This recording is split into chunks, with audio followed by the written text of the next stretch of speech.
Alors, extraterrestre, 60 témoignages, le cas de Moreno DM, survenu à Sarmède, province de Trévise, hein, en Italie. C'est un peu plus court, mais c'est pas mal non plus. En août 1998, avec la description du sorte de l'humanoïde, d'accord. C'est parti.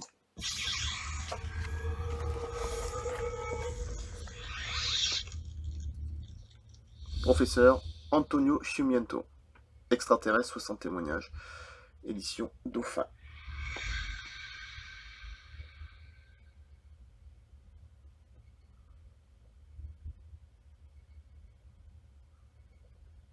Et c'est parti. Alors, le cas de Moreno DM, initial, hein, survenu à Sarmède, en province de Trévise, en août 1998, d'accord. Ok, pas trop de flou. Sinon, je vais le voir tout de suite. Alors, c'était une des chaudes. Alors, je vais le remettre, c'est pas grave. Il y a toujours un petit bug, là, je sais pas quoi, de flou. Ah, voilà. C'était une des chaudes nuits qui ont précédé le 15 août 1998. Cette nuit où Moreno DM, jeune agriculteur né en janvier 64 et résident à Sarmède, province de Trévise, fut témoin et acteur d'événements décidément bien extraordinaires. La chaleur de la nuit, l'énervement dû aux moustiques et un peu d'insomnie poussèrent le signor DM vers 2h30 à 3h du matin à se lever, et comme cela lui arrivait parfois, à sortir de chez lui pour se calmer. Gagnant ainsi l'arrière de sa maison, il se dirigea vers les champs où se trouve un hangar à foin qui lui appartient. La nuit était belle, éclairée par une lune presque pleine, et on voyait en haut de la colline qui dominait la place éclairée de Sarmède. Soudain, son regard fut attiré par un petit objet qui provenait de la direction des monts Pisoc et Vicentin. Il pensa d'abord à un avion, même si en vérité ce n'était pas là une zone de trafic aérien. Cependant, au fur et à mesure que l'objet se rapprochait, il remarqua que la lumière émise d'une couleur bleue et légèrement rouge devenait de plus en plus intense et phosphorescente. Commence fort. Après une dizaine de minutes environ, l'objet se trouva à une centaine de mètres de lui. Il avait une apparence circulaire, mais la lumière qui l'entourait ne permettait pas d'en appréhender la forme avec précision. L'OVNI se plaça à proximité du toit du hangar,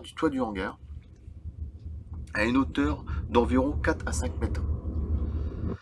Et sa lumière, maintenant totalement bleue, illuminait aussi le flanc du bâtiment et le foin qu'il contenait.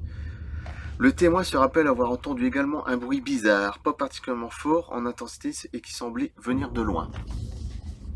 Soudain, et sans savoir comment, le signor DM, le Moreno, se retrouva à l'intérieur d'une chose. Commence fort. Il s'agissait d'un lieu pas tellement vaste, circulaire, un peu sombre, et il fut impressionné par l'atmosphère qui y régnait. De nombreuses lumières, comme dans une discothèque, toutes dans les tons bleutés, bleu ciel, bleu profond, éclairaient cette ambiance et paraissaient provenir de différents appareils. Le témoin avait des sensations vagues, imprécises et ne savait pas ou ne pouvait pas distinguer nettement les objets qui se trouvaient là. Il se souvient par contre avec une plus grande précision des êtres qui étaient devant lui. Ils étaient 3, debout en face de lui, et avaient une apparence humaine. Se ressemblant beaucoup entre eux, il avait une taille comprise entre 1m50 et 1m60, ce qui est déjà pas mal. Ils étaient complètement chauves et leur tête, moi je suis 1m90, je la vois venir, essentiellement ronde, était quelque peu élargie et aplatie sur le sommet. Leurs yeux en forme d'amande, plus petits que ceux des humains, étaient sombres et semblaient ne pas avoir de pupilles. C'est peut-être un effet de lumière qui se trouvait derrière eux. Sur leur visage, on remarquait une bouche caractérisée par des lèvres fines et mobiles. C'est souvent comme ça de toute façon.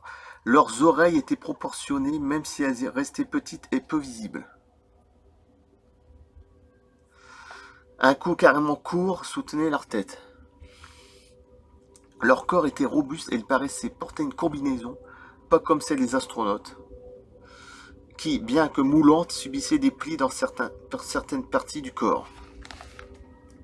Le témoin qui évalue la distance à laquelle se trouvaient de ces humanoïdes à 3-4 mètres environ a remarqué peu de choses quant à leurs membres. Il a seulement regardé leurs mains qui paraissaient plus petites que le nôtre et peut-être un peu incomplètes. Ce qui l'a plus frappé, c'est la couleur de leur peau. Décidément, elle n'était pas comme celle des terriens. Elle avait une coloration peu identifiable, tirant sur le gris et selon l'expression du témoin, désagréable, comme privé de sang. Donc, quand je vois le truc. La combinaison était de la même teinte et il semblait qu'il n'y a aucune discontinuité entre celles-ci. Le cou et la tête, tout était uniforme. Les 3 extraterrestres, qui, au dire aux témoins, avaient un âge indéfinissable, présentaient un visage inexpressif, mystérieux, énigmatique et particulièrement ridé. Alors, imaginez le truc, presque simiesque. Il ne faisait aucun mouvement d'ampleur et paraissait quasiment immobile. Dans cette étrange ambiance, il se produisit cependant quelque chose. Le Seigneur DM se rappelle avoir eu une espèce de dialogue avec ces créatures. C'était un dialogue de type télépathique, car les lèvres des visiteurs restaient immobiles, j'imagine. Le témoin affirme ne n'avoir jamais posé aucune question, mais avoir reçu des messages qui tendaient tous à le tranquilliser et lui expliquer des raisons de leur visite. Je crois qu'il ne faut pas trop me les emmerder aussi, parce que bon... Il ne désirait aucunement faire de mal à l'humanité et paraissait être là seulement pour une mission d'étude. Il y a eu par contre d'autres messages dont l'homme ne se sent pas de relever le contenu. Peut-être que la Terre, on imagine, dans 200, 300, 400 ans, 500 ans, je sais pas, ou avant. Le tout durera d'environ 10 à 15 minutes, après quoi le Seigneur DM se retrouva dehors, encore une fois sans savoir comment. En rentrant chez lui, s'aperçut qu'il était inexplicablement 5 heures du matin.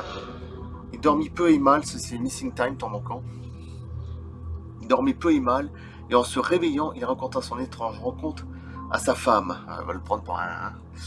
Lorsqu'elle lui demanda si par hasard elle n'avait pas rêvé, il a réfléchi et abouti à quelques considérations. Il avait conscience d'être sorti de chez lui, d'avoir vu la lumière, les êtres, et d'avoir réellement vécu cette expérience.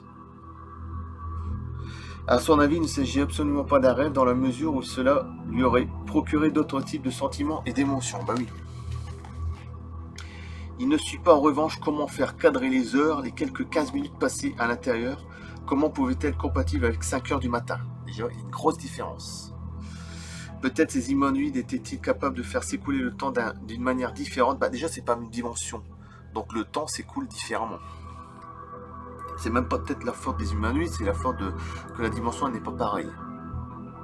Ou alors il y avait passé avec plus de temps, mais il ne rappelait qu'une partie de l'expérience. Ouais. Mais il ne se rappelait qu'une partie de l'expérience. En réfléchissant encore à ces extraterrestres, et en particulier à la couleur de leur peau, le témoin pensa qu'il s'agissait de robots. Ils pouvaient avoir été construits avec seulement une apparence humaine, car ils ne semblaient pas être faits de chair et d'os. Ils ne se révélèrent pas d'où ils venaient, ils ne s'approchèrent pas de lui et lui causèrent aucune espèce de trouble. Les jours qui suivent, sa femme remarqua seulement chez le témoin une nervosité excessive et une certaine irritabilité. Le Seigneur DM déclara à l'auteur du présent ouvrage que, passé une peur initiale, bien compréhensible, avait été dans la totale incapacité de réagir de quelque façon que ce soit. Cependant, depuis le moment où il s'était retrouvé à l'intérieur de cet environnement, il avait éprouvé un sentiment de tranquillité et de sérénité. Voilà. Ça, par contre, c'est bien. Suite au bien-être qu'il a éprouvé, il se sent encore disposé à accueillir une nouvelle visite de ces êtres. D'ailleurs, une future rencontre lui a été annoncée par les extraterrestres eux-mêmes. Alors quand, je sais pas. L'histoire date de 1998, alors est-ce que 20 ans après? Il est né en plus, il est né en janvier 64, donc il est encore vivant, c'est agriculteur. Donc voilà, je vais vous faire voir l'image de ce qu'il a vu. Page 230. Voilà, voilà ce qu'il a vu. Voilà. Voilà la tête.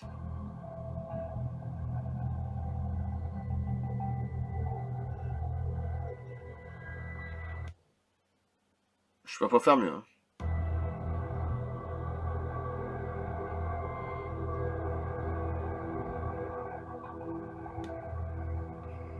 Voilà. Merci. Et puis, prochaine histoire. Alors, j'aime bien parce que c'est très bien... C'est bien écrit, c'est propre, je veux dire, c'est... Voilà. Et puis, on suit l'histoire, et puis il y a toujours les images à la fin, c'est toujours très intéressant. Le cas de Moreno DM, survenu à Sarmène, province de Trévise, en août 98 en Italie. 3 extraterrestres. Faut pas oublier qu'il y en avait 3 fois la même tête. Alors, extraterrestre, 60 témoignages. Professeur Antonio Cimiento, édition Dauphin. Merci, à bientôt.